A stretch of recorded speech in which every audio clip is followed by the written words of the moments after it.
একাই চেষ্টা করে যাচ্ছেন সমস্ত আঘাতগুলো ফিরিয়ে দেওয়ার জন্য, কিন্তু পারেন না। মাঝে মাঝে দুই একটা আঘাতেই ক্ষতবিক্ষত হয়ে যান, রক্ত ঝরে পড়ছে। এই অবস্থায় নবীজি দেখে নবীজি ভাবলেন, আহারে এবার তো তাকে আক্রমণ করা হচ্ছে, আঘাত করা হচ্ছে, না জানি তাকে শহীদ করে ফেলে।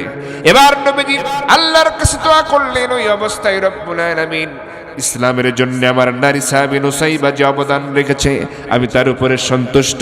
ও আল্লাহ, তোমার কাছে দোয়া করি এই উহুদের ময়দানে কাফের বেঈমানেরা যেন এই নুসাইবাকে শহীদ করতে না পারে, তারে তুমি গাজী বানায়া দিও। বলেন তো নবীজির দোয়া মিস না কবুল?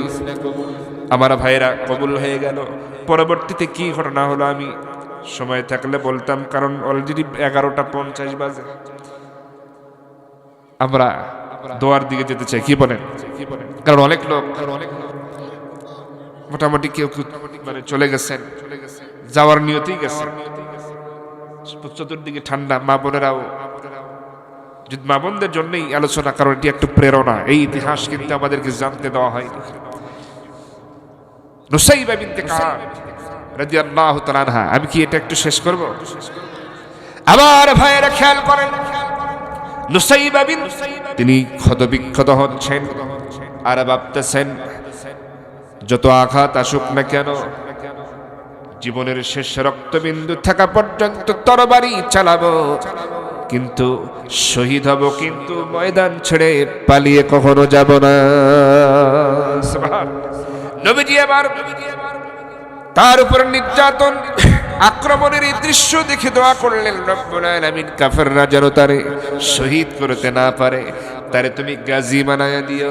শুধু তাই নয়, কিয়ামতের ময়দানে এই নুসাইবা এবং তার পরিবার আমি নবীর সঙ্গে এক জান্নাতে থাকার তৌফিক দান করে দিও।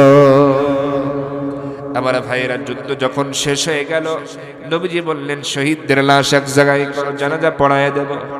নবীজি অর্ডার করলেন, সাহাবীরা শহীদদের লাশ এক জায়গায় করলেন। নবীজি বললেন, কতজন পাওয়া গেল? এবার সাহাবীরা গুনে গুনে দেখতেছেন 67 জনের লাশ সারিবদ্ধভাবে রাখা হয়েছে। কত জনের লাশ বলেন? 67 জন। কিন্তু জিবরাইল আলাইহিস সালাম নবীজিকে জানাইছেন, ইয়া রাসূলুল্লাহ, এই যুদ্ধে 70 জন মুজাহিদ শাহাদাত বরণ করেছে। কতজন? কিন্তু পাওয়া গেছে কত জনের লাশ? নবীজি বললেন, এখনো 3 জন বাকি আছে, তাড়াতাড়ি খোঁজো। কেউ আর খুঁজে পায় না। নবীজি বললেন, কেন খুঁজে পাও না? তাহলে তোমরা শোনো, আমার 2 জন সাহাবী, 2 জনের সাথে একই ধরনের আচরণ করা হয়েছে, তাদেরকে খুঁজলে তো পাবে না, এরকম পুরো দেহ তাদের তো পাবে না, কারণ তাদের সাথে একই আচরণ করা হয়েছে। তাদের চোখ তুলে নেওয়া হয়েছে, তাদেরকে শহীদ করার পরে মস্তকটা কেটে আলাদা করা হয়েছে, হাতের আঙ্গুলগুলো কাটা হয়েছে, নাক কাটা হয়েছে, কান কাটা হয়েছে, হাতের কবজি কাটা হয়েছে, এইভাবে করে টুকরো টুকরো করে ছড়িয়ে ছিটিয়ে ফেলা হয়েছে। এই জন্য সম্পূর্ণ দেহ তাদের পাবে না। তাদের মধ্যে একজন হলো আমার সাহাবী আব্দুল্লাহ বিন জাহাশ, আর একজন হলো আমার চাচা আমির হামজা রাদিয়াল্লাহু তাআলা আনহু। খুঁজে দেখো, আমার চাচার সঙ্গে এবং আব্দুল্লাহ বিন জাহাশের সঙ্গে একই আচরণ করা হয়েছে। সবাই খুঁজতে শুরু করলেন, ওই তো আঙ্গুল দেখা যায়, ওই তো নাক কাটা, কান কাটা দেখা যায়। আহারে, আমির হামজার কলিজা পর্যন্ত কাফেররা চিবায়া চিবায়া ফেলে দিয়েছিল, সেই চিবানো কলিজাও তারা পেয়ে গেলেন। আহারে, কি নির্মমতা! এবার সমস্ত অঙ্গ প্রত্যঙ্গগুলো চাদরের মধ্যে জমা করে নবীজির সামনে এসে বলা হয়, ইয়া রাসূলুল্লাহ, এই 2 জন সম্মানিত সাহাবীর সমস্ত অঙ্গ প্রত্যঙ্গগুলো আমরা এক জায়গায় করেছি। নবীজি বললেন, তাহলে শোনো, 2 জনের অঙ্গ প্রত্যঙ্গ এক চাদরের ভিতরেই রেখে দাও, একটা কবর খনন করো, 2 জনকে এক কবরে দাফন করে দাও, যাতে করে এই 2 জন কিয়ামতে আল্লাহর দরবারে সাক্ষী হয়ে দাঁড়িয়ে যেতে পারে। আমার ভাইরা, এবার তাহলে 67 আর এই 2 কত হলো? বাকি থাকে কয়জন? সবাই অপেক্ষা করছেন। নবীজি বারবার আসমানের দিকে তাকান। কিছুক্ষণের মধ্যেই দেখা গেল হাউজে কাউসারের পানি দিয়ে গোসল করায় একজন সাহাবী, যার নাম হলো হযরতে হানজালা রাদিয়াল্লাহু তাআলা আনহু। তার গোসলটা ফরজ গোসলটা করায়া আসমান থেকে নবীজির সামনে জমা দিয়ে যাওয়া হয়। 70 জনের এই 70 জন সাহাবীর লাশ নবীজি এক জায়গায় করে জানাজা পড়ায়া দেওয়ার পরে নবীজি বলতেছেন, সাহাবীরা দেখো তো আমার নারী সাহাবী নুসাইবার খবর কোথায়, একটু আমার কাছে এনে দাও। তার খবর তো অনেকক্ষণ হলো আমি পাই নাই। নুসাইবা কোথায়? আমার নারী সাহাবী নুসাইবা সে কোথায় আছে? নবীজি কথা বলার পরে কেউ কেউ বলতেছেন, ইয়া রাসূলুল্লাহি নুসাইবাকে তো আমরা তাঁবুর সামনে দেখেছিলাম, সে পানি হাতে দাঁড়িয়ে, গ্লাস হাতে দাঁড়িয়ে আছে। কেউ বলতেছে, হ্যাঁ ইয়া রাসূলুল্লাহ, আমরা দৌড়ে গিয়েছিলাম পানি খাওয়ার জন্য। সেই মুজাহিদা নারী নুসাইবার হাত থেকে পানি পান করে আবার দৌড়ে যুদ্ধের ময়দানে গিয়েছি। এবার নবীজি বলতেছেন, সাহাবীরা রে শুনে রাখো, তোমরা নুসাইবাকে তাঁবুর সামনে পানি পান করানোর দায়িত্ব দেখেছো, কিন্তু আমি নবী নুসাইবাকে তরবারি হাতে যুদ্ধের ময়দানে দেখেছি। সুতরাং তোমরা একটু যুদ্ধের ময়দানে খুঁজে দেখো, পেয়ে যাবে। সাহাবীরা খুঁজতে শুরু করলেন। এবার দেখা গেল, হ্যাঁ ওই তো দূরে দেখা যায়, ওটাই তো মনে হয় নুসাইবার মতোই লাগে। কাছে গিয়ে দেখলো, হ্যাঁ এটাই তো সেই আব্দুল্লাহ বিন কাবের এবং নুসাইবা। এবার সাহাবীরা নিকটে চলে গেলেন। এবার তাকে তো স্পর্শ করা যাবে না, কারণ সে নারী। এজন্য তার কাছে গিয়ে এই ক্ষতবিক্ষত অবস্থায় পড়ে থাকা অবস্থায় তার কাছে গিয়ে তার নাকের সামনে একজন সাহাবী 2টা আঙ্গুল ধরলেন, এটা বোঝার জন্য যে শ্বাস প্রশ্বাস চলতেছে নাকি বন্ধ হয়ে গেছে। যদি শ্বাস চলে বোঝা যাবে সে বেঁচে আছে। এবার সাহাবী নুসাইবা রাদিয়াল্লাহু তাআলা আনহার নাকের সামনে 2টা আঙ্গুল যখন ধরলেন, দেখতে পেলেন, বুঝতে পারলেন যে এখনো শ্বাস প্রশ্বাস আসা যাওয়া করে।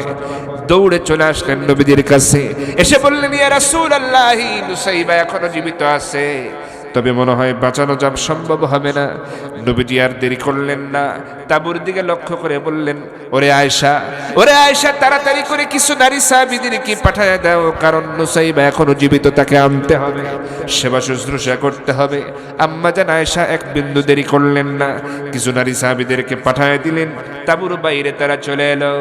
এবার তারা এক দৌড়ে গিয়ে নুসাইবা রাদিয়াল্লাহু তাআলা আনহাকে তাঁবুর মধ্যে নিয়ে আসে। তার সেবা শুশ্রূষা শুরু হয়ে যায়। রক্ত মাখা জামা কাপড়গুলো তার শরীর থেকে খুলে নেওয়া হয় এবং ক্ষত বিক্ষত রক্ত ঝরছে, এখনো রক্ত পড়তেছে, বন্ধ হয় নাই। গরম পানি দিয়ে মুছে দেওয়া হচ্ছে, ধুয়ে দেওয়া হচ্ছে, নরম কাপড় দিয়ে মুছে দেওয়া হচ্ছে, কিন্তু রক্ত বন্ধ হয় না।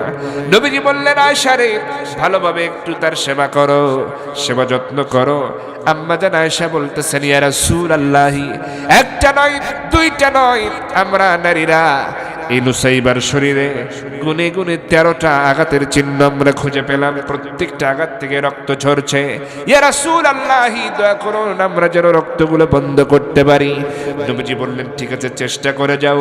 আম্মা জান আয়েশা কিছুক্ষণ পরে খবর পৌঁছায়া দিলেন, ইয়া রাসূলুল্লাহ, নুসাইবার শরীরে 13টা আঘাতের মধ্যে 11টা আঘাত যেগুলো রক্ত পড়া বন্ধ হয়ে গেছে, রক্ত পড়া বন্ধ করতে আমরা সবাই সক্ষম হয়েছি, কিন্তু বাকি যে 2টা আঘাত, গভীর আঘাত, গভীর ক্ষত হওয়ার কারণে রক্ত এখনো বন্ধ হচ্ছে না।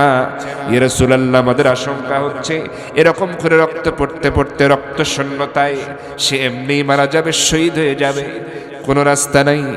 নবীজি বললেন, আয়েশা রে, এমন হতাশার কথা বলো না রে আয়েশা, ভালো করে একটু চেষ্টা করে যাও, ভালো করে সেবা করো। আমি নবী, আমার মন বলে অবশ্যই আল্লাহ রাব্বুল আলামিন নুসাইবার জন্য উত্তম ফয়সালা দিয়ে দিবে, কারণ নবীজি তো আগেই দোয়া করেছে সে যেন গাজী হয়, বেঁচে থাকে, কাফেররা যেন তার শহীদ করতে না পারে। দোয়া তো তার আগেই মঞ্জুর হয়ে গেছে। নবীজি সেই আশায় বুক বেঁধে আছেন আর বলছেন, আয়েশা রে, একটু ভালো করে চেষ্টা চালাও আর উত্তম ফয়সালার অপেক্ষা করো। আম্মা জান আয়েশা চেষ্টা চালালেন। বেশ কিছুক্ষণ পরে বললেন, ইয়া রাসূলুল্লাহ, আল্লাহর শুকরিয়া আদায় করুন, আল্লাহর শুকরিয়া আদায় করুন, কারণ এই মুহূর্তে এই 2টা গভীর ক্ষত যেখান দিয়ে রক্ত পড়তেছিল বন্ধ করা সম্ভব হচ্ছিল না, সেই 2টা আঘাতে রক্ত পড়াও বন্ধ হয়ে গেছে। ইয়া রাসূলুল্লাহ, আমাদের মন বলছে একটু পরে নুসাইবার জ্ঞান ফিরে আসবে। নবীজি অপেক্ষা করছেন।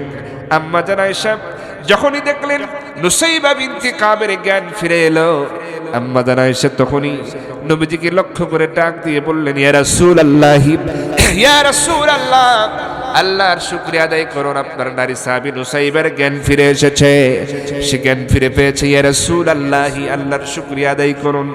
এই কথা যখন নুসাইবার কানে গেছে, নুসাইবা বিনতে কাব রাদিয়াল্লাহু তাআলা আনহা যখন শুনতে পেলেন আল্লাহ রাসূল এখনো জীবিত আছে, আহারে আল্লাহ রাসূল এখনো জীবিত আছে, এই কথা শোনা মাত্রই মানসিকভাবে সে অর্ধেকটা সুস্থ এমনি হয়ে গেল। সুবহানাল্লাহ বলে।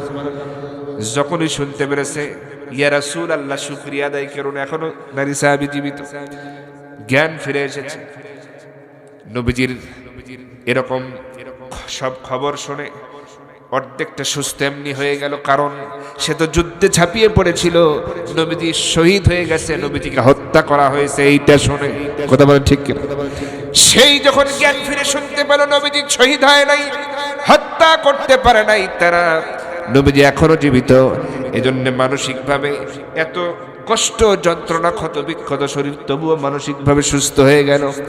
এবার নবীজি এবার তাকে লক্ষ্য করে বলতেছে, ও নারী সাহাবী নুসাইবারে, ইসলামকে কায়েমের জন্য, দ্বীনকে কায়েমে রাখার জন্য নারী হয়ে যেই ভূমিকা পালন করলে ওহদের ময়দানে, ওরে নারী সাহাবী শোনো, কিয়ামত পর্যন্ত তুমি মুজাহিদা নারীদের জন্য তুমি হবে মডেল, তুমি হবে আদর্শ, তুমি হবে নারীদের জন্য মডেল আদর্শ। আর আমি নবী তোমাকে এই ওহদ যুদ্ধের বীরঙ্গনা নারী হিসেবে উপাধি দিয়ে দিলাম। লিল্লাহি তাকবীর, আল কোরআনের আলো, লিল্লাহি তাকবীর। আমার ভাইরা, তিনি হচ্ছেন উহুদ যুদ্ধের বীরঙ্গনা নারী।